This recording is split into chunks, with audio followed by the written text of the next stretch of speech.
আমাদের অর্থমন্ত্রী স্মার্ট আছে, আপনি বললে উনি বুঝে নেবেন। আর আপনার প্রশ্ন এত, আপনি প্রশ্নটা এত দীর্ঘ করেছেন, অনেক কিছু যোগ করেছেন যেটা আপনার নোটিশে নাই। জি তবু একটু সংক্ষেপে উনি বুঝতে পারবেন, আপনি সংক্ষেপে প্রশ্ন না, করুন। আমি এখন চাঁদপুর 2 আসন থেকে নির্বাচিত মাননীয় সদস্য মোহাম্মদ জালাল উদ্দিনকে তার জরুরি জনগুরুত্ব সম্পন্ন বিষয়ে মনোযোগ আকর্ষণের নোটিশটি পড়ার জন্য আহ্বান জানাচ্ছি। ব্যাংক নোটের প্রতি আস্থাহীনতার কারণে নতুন নোট বিনিময়ে অনাগ্রহ বেড়েই চলছে।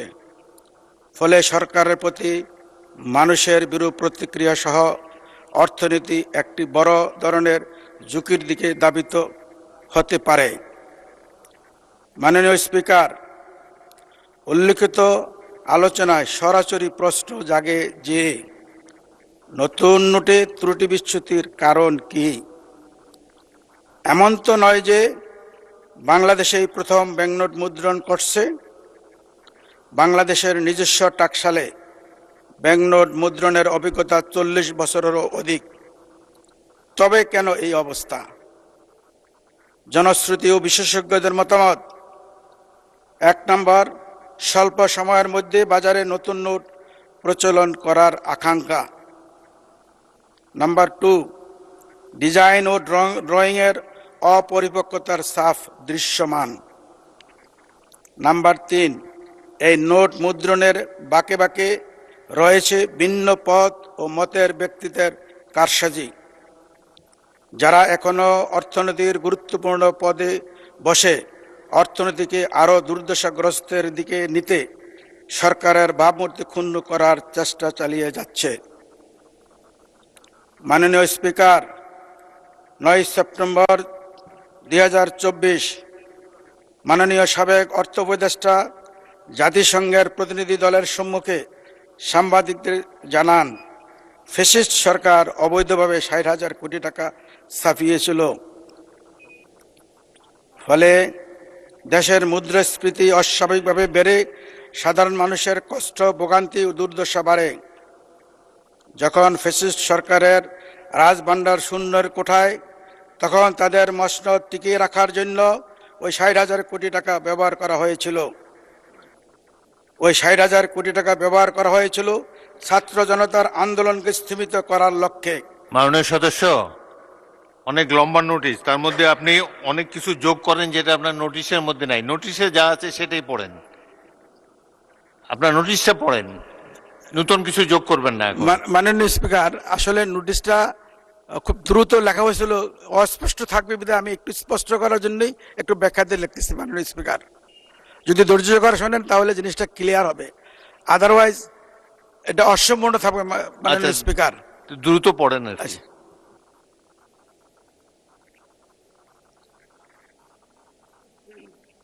ছাত্র জনতার আন্দোলনকে স্থিমিত করার লক্ষ্যে নির্বিচারে অত্যাচার, অবিচার, গুম, খুন, গুলিবর্ষণের পিছনে অর্থ যোগান দিয়েছিল ওই 60,000 কোটি টাকা। মাননীয় স্পিকার, দমন পীড়ন, গুম, খুন, গুলিবর্ষণের অপরাধ শুধু পুলিশ ও আইন শৃঙ্খলা বাহিনীর মধ্যে সীমাবদ্ধ ছিল না, বরং ওই অর্থদাতারাও সমভাবে দায়ী। এদেরকে আইনের আওতায় আনা আমাদের পবিত্র দায়িত্ব এবং সুষ্ঠু বিচার হলে 24 জুলাইয়ের ছাত্র জনতার আন্দোলনে আহত, নিহত, শহীদ, অন্ধত্ব, পঙ্গুত্ব বরণকারীদের আত্মা কিছুটা হলো স্বস্তি পাবে।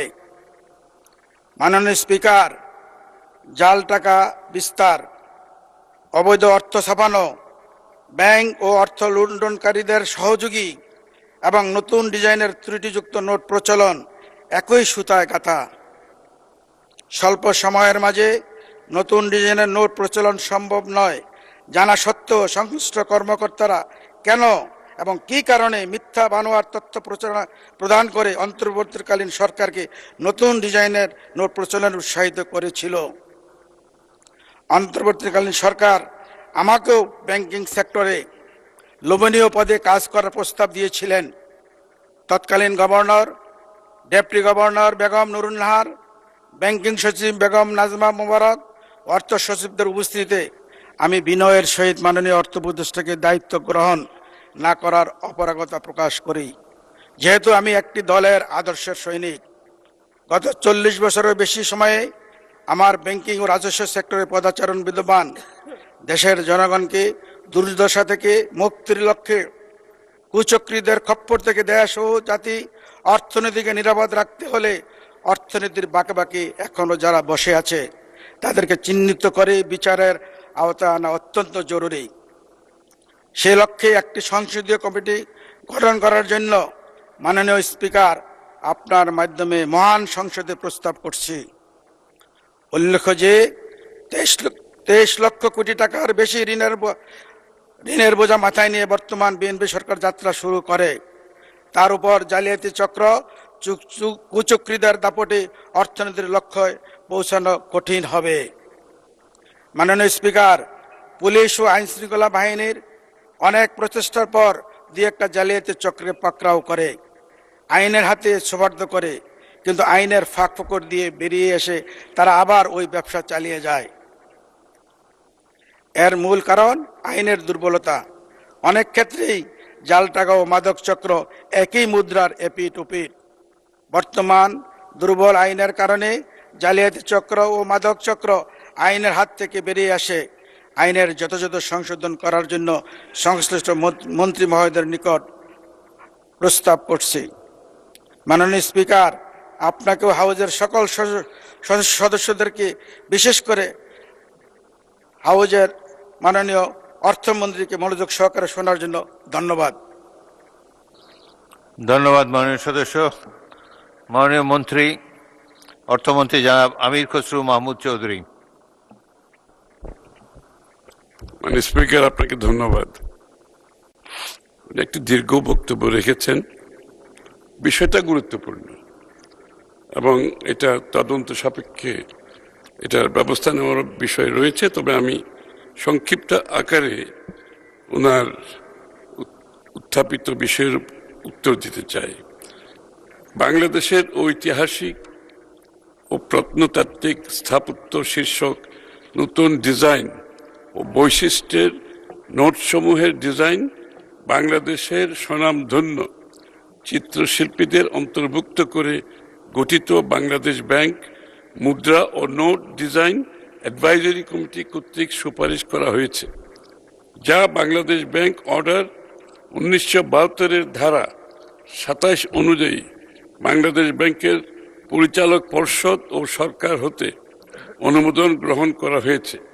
পরবর্তীতে আন্তর্জাতিক উন্মুক্ত দরপত্র আহ্বানের মাধ্যমে কমিটির সুপারিশকৃত ডিজাইনের অরিজিনেশন ওয়ার্কস বিভিন্ন ধরনের প্লেট আন্তর্জাতিক বিশেষায়িত প্রতিষ্ঠান কর্তৃক প্রস্তুত করা হয়েছে।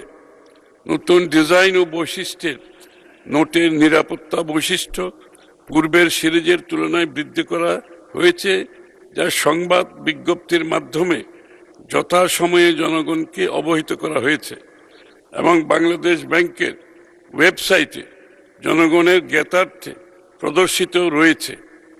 বর্তমানে নতুন ডিজাইন ও বৈশিষ্ট্যের জাল নোট পাওয়া গেলেও তা অতি নগণ্য ও নিম্নমানের। এছাড়া যে কোনো নতুন ডিজাইন ও সিরিজের নোট বাজারে প্রচলন করা হলে জনসাধারণের নিকট গ্রহণযোগ্যতা পেতে কিছুটা সময়ের প্রয়োজন। প্রতি অর্থ বছর নোটস ইন সার্কুলেশনের সাথে জিডিপি প্রবৃদ্ধি, মূল্যস্ফীতি বৃদ্ধির হার সমন্বয় করে এবং বাজার থেকে অপ্রচলনযোগ্য নোট অপসারণের হার বিবেচনায় নিয়ে the security printing corporation Bangladesh limited কে নোট মুদ্রণের কার্যাদেশ প্রদান করা হয়ে থাকে। প্রদত্ত কার্যাদেশের বিপরীতে অদ্যাবধি কোনো অর্থবছরে এনপিসিবিএল এর মুদ্রিত নোটের পরিমাণ 60,000 কোটি টাকা অতিক্রম করেনি। বিগত 7 বছরে এনসিপিবিসিএল কর্তৃক মুদ্রিত নোটের পরিমাণ নিম্নরূপ। এটা আমি আপনাকে অনুরোধ করব পঠিত বলে গণ্য করার জন্য। পঠিত বলে গণ্য অনেক। আমি শেষ করছি। উল্লেখ্য, বাংলাদেশ ব্যাংক সময় সময় সর্বাধুনিক প্রযুক্তি, নিরাপত্তা বৈশিষ্ট্য সংযোজন বিয়োজনের মাধ্যমে নোট জালকরণ, ঝুঁকি হ্রাসের প্রয়োজনীয় ব্যবস্থা গ্রহণ করে থাকে। এছাড়া জাল নোট প্রচলন প্রতিরোধে জনসাধারণের সচেতনতা বৃদ্ধির লক্ষ্যে বছরব্যাপী বিভিন্ন কার্যক্রম গ্রহণ করা হয়ে থাকে। উল্লেখ্য, জাল নোট প্রচলন প্রতিরোধ সংক্রান্ত প্রস্তুতকৃত খসড়া আইনের অনুমোদন প্রক্রিয়াধীন রয়েছে। প্রস্তাবিত আইনে জাল নোট বা আসল নোটের আদলে তৈরি যে কোনো দলিল প্রস্তুতকরণ প্রক্রিয়ার সাথে সংশ্লিষ্ট সকলের উপযুক্ত শাস্তির প্রস্তাবনা রয়েছে। মাননীয় স্পিকার, আইনটি বলবৎ হলে দেশে জাল নোট তৈরির প্রবণতা হ্রাস পাবে। ধন্যবাদ মাননীয় স্পিকার। মাননীয় সদস্য জনাব জালাল উদ্দিন, আপনি একটি প্রশ্ন করতে পারেন, বেশি দীর্ঘ প্রশ্ন করবেন না, শর্ট ক্রিস্প। আপনার মাননীয় প্রশ্ন করুন। স্পিকার, আপনাকে ধন্যবাদ। ধন্যবাদ মান্যবর বিজ্ঞ অর্থমন্ত্রীকে। আপনি আমাকে বলছেন সংক্ষেপে প্রশ্ন করার জন্য। অ্যাকচুয়ালি ব্যাংক নোট মুদ্রণ টেকনোলজি এটা একটা বিশেষায়িত টেকনোলজি। এই টেকনোলজি কোনো ইউনিভার্সিটিতে কোনো ইনস্টিটিউট থেকে শিক্ষা গ্রহণ করে কোনো পারদর্শিতা লাভ করা যায় না। একমাত্র সরাসরি সম্পৃক্ততার মাধ্যমে কাজ করে এটা লাভ করা যায়। আমি যদি একটু ব্যাকগ্রাউন্ড না বলি মাননীয় স্পিকার, তাহলে আমার প্রশ্নটা বোধগম্য হবে না। মাননীয় সদস্য, আমাদের অর্থমন্ত্রী স্মার্ট আছে, আপনি বললে উনি বুঝে নেবেন। আর আপনার আপনি প্রশ্নটা এত দীর্ঘ করেছেন, অনেক কিছু যোগ করেছেন যেটা আপনার নোটিশে নাই। জি। তবু একটু সংক্ষেপে উনি বুঝতে পারবেন, আপনি সংক্ষেপে প্রশ্ন করুন। না, আমাদের বিজ্ঞ অর্থমন্ত্রী বলে উনি বুঝতে এবং সুন্দর উত্তর দিয়েছেন। আমার প্রশ্ন এখানে মাননীয় স্পিকার, এই যে টাকা তৈরি করার জন্য এবং টাকশাল পরিচালনা করার জন্য একটা বোর্ড আছে, যে বোর্ডের মাননীয় গভর্নর সাহেব হলেন চেয়ারম্যান, তার সাথে আরো 5 জন সদস্য থাকেন। ওনারা কেউই অ্যাকচুয়ালি টেকনিক্যাল ভাবে পারদর্শিতা নাই। তো টাকশাল থেকে যে প্রস্তাবগুলি পাঠানো হয়, এটা নিয়ে আলোচনা করা, সমালোচনা করা, বিশ্লেষণ করার কোনো সুযোগ থাকে না। তাই আমি সংক্ষেপে একটা কথা বলতে চাই, prevention is the better then cure. তো জাল নোটকে গোড়াতেই যেমন প্রতিহত করা যায়, সেই লক্ষ্যে ওই বোর্ডে একজন টেকনিক্যাল লোক যার অন্তত এই লাইনে 20টি বছর অভিজ্ঞতা আছে, সংযোজন করার সুযোগ আছে কিনা, নাম্বার 1।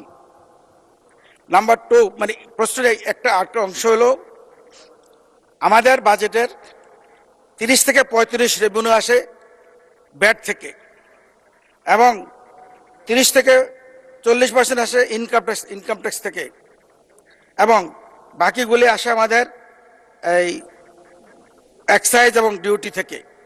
এইখানেই মাননীয় স্পিকার জাল জালিয়াতি বেশি হয়। যদি এই সেক্টরগুলিতে, যে সমস্ত সেক্টরগুলিতে জাল জালিয়াতি হচ্ছে, জাল জালিয়াতির কারণে বাংলাদেশ প্রতি বছর, শুধু বাংলাদেশ না সারা বিশ্বে প্রচুর অর্থ অ্যাকচুয়ালি সরকার রাজস্ব হারায়, যার কারণে বর্তমানে ওয়ার্ল্ডে কমপ্লায়েন্স এন্ড ডিউ ডিলিজেন্স এটা খুব বেশি সমাদৃত। এবং এটা যদি প্রচলন করা হয়, তাহলে গোড়াতেই অনেক জাল জালিয়াতি প্রতিহত করা সম্ভব। তাই আমি মাননীয় সংশ্লিষ্ট মন্ত্রী মহোদয়ের কাছে নিকট আমি অনুরোধ করব, প্রতিটি সেক্টরে কমপ্লায়েন্স এন্ড ডিউ ডিলিজেন্স যদি জোরদার করা হয়, তাহলে দেশ লাভবান হবে, জাতি লাভবান হবে, আর দেশের রাজস্ব বৃদ্ধি পাবে। সেটা সম্ভব কি না। ধন্যবাদ মাননীয় স্পিকার। মাননীয় মন্ত্রী। ধন্যবাদ মাননীয় স্পিকার। না, বিষয়টি অবশ্যই জনগুরুত্বপূর্ণ বিষয় নিঃসন্দেহে। তবে আমি যেটা প্রশ্নের উত্তর দিয়েছি, সেখানে সব উত্তর এখানে দেওয়া আছে। একটি আইনও এটা প্রক্রিয়ার মধ্যে আছে, এটা শাস্তিযোগ্য আইন এখানে রাখা হয়েছে। তবে উনি যে টেকনিক্যাল বিষয়গুলো তুলেছেন, এগুলো আমি বাংলাদেশ ব্যাংকের সাথে, গভর্নর সাহেবের সাথে রেজ করব। ওনারা পরীক্ষা নিরীক্ষা করে এখানে টেকনিক্যাল যদি কোনো